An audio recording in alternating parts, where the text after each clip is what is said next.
Januari Februari ini adalah RUPS, Rapat Umum Pemegang Saham, untuk pembukuan, untuk semua yang ada dalam perusahaan masing-masing, dan itu akan kelihatan dividennya, untung rugi, utang, dan lainnya. Nah, makanya nanti akan Maret awal resesi.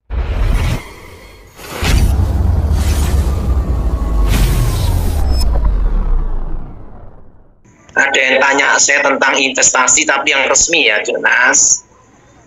Investasi yang resmi, oke. Jadi misalnya reksadana, sun atau obligasi. Untuk investasi itu untuk tahun ini ambillah jangka pendek. Investasi jangka Jangan pendek. yang medium atau jangka panjang.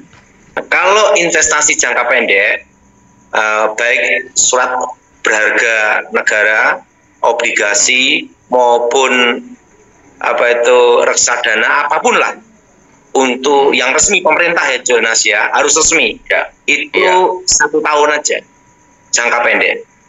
Jangka pendek, oke. Jangan yang medium 5 tahun atau 10 tahun. Apalagi sampai jangka panjang 40 tahun. Oke. Returnnya atau keuntungannya, profitnya kira-kira berapa persen dalam 1 tahun, Pak? Memang kalau kita main jangka pendek itu kecil, tetapi kecil, Pak. Memang untuk jangka pendek itu returnnya tidak mungkin bisa besar. 1 tahun. 1 tahun. Jangka pendek. Apalagi dikaitkan dengan inflasi. Tentu returnnya akan kecil, tapi cari amannya dulu. Resesi itu investasi yang paling aman adalah jangka pendek. Nah, jangka pendek itu 1 tahun, emas, Pak. Bagaimana dengan menyimpan emas? Udah terlalu tinggi. Udah terlalu tinggi ya. Nah, mata uang itu kalau mata uang tetap US dollar yang aman, sama Singapura dolar. Singapura ya. Sama US dollar. Jangan yang medium 5 tahun 10 tahun, jangan. Kalau investasi yaitu jangka pendek 1 tahun, jadi per tahun. Ya. Kalau bisnis apa Pak untuk tahun ini, Pak? Apa yang kita tekunin, gelutin, nomor 1 adalah bertahan.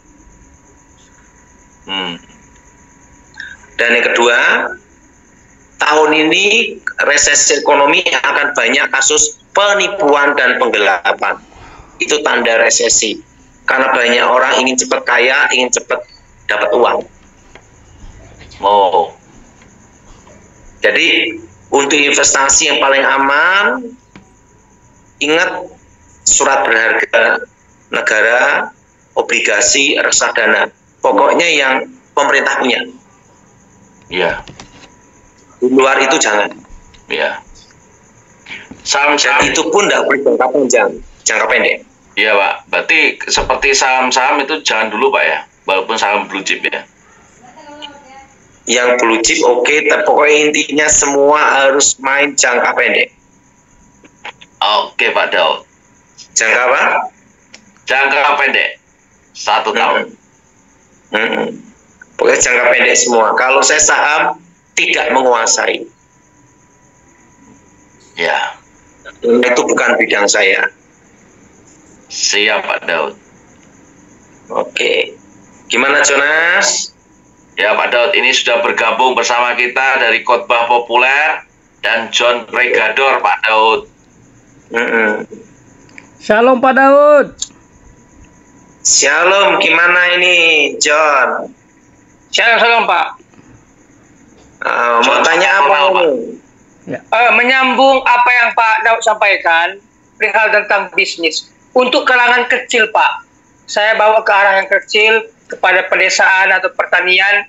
Kira-kira apa yang paten yang bagus untuk usaha untuk pertanian gitu Pak? Tanaman apa yang jangka pendek dalam tahun ini kira-kira yang bisa akan menguntungkan pertanian atau dan sejenisnya Pak untuk Ya. kalangan kecil.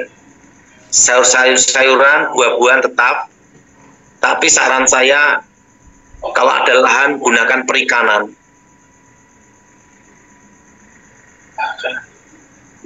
Ikan nilang, ikan lele. Gimana Jonas? Lele itu prospek juga, Pak. Iya. Dan ingat, Bali aman, tidak ada pengaruh. Amin. Jadi Oke. sayur-sayuran, buah-buahan, tapi juga ada yang namanya perikanan. Gimana menurut Ya. John? Setuju Pak. Sayur, buah dan perikanan dan udang ya. Oke.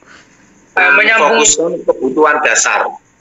Fokuskan kebutuhan dasar. Di setiap daerah kan punya ciri-ciri kebutuhan dasar. Itu yang difokuskan. Namanya swasembada pangan. Oke Pak. Ya. Gimana, John? Setuju Pak. Menyambung yang kedua Pak. Kemarin saya lihat video Bapak dengan Pastor Thomas tahun ini khususnya Maret. Nah, ini viral itu Pak.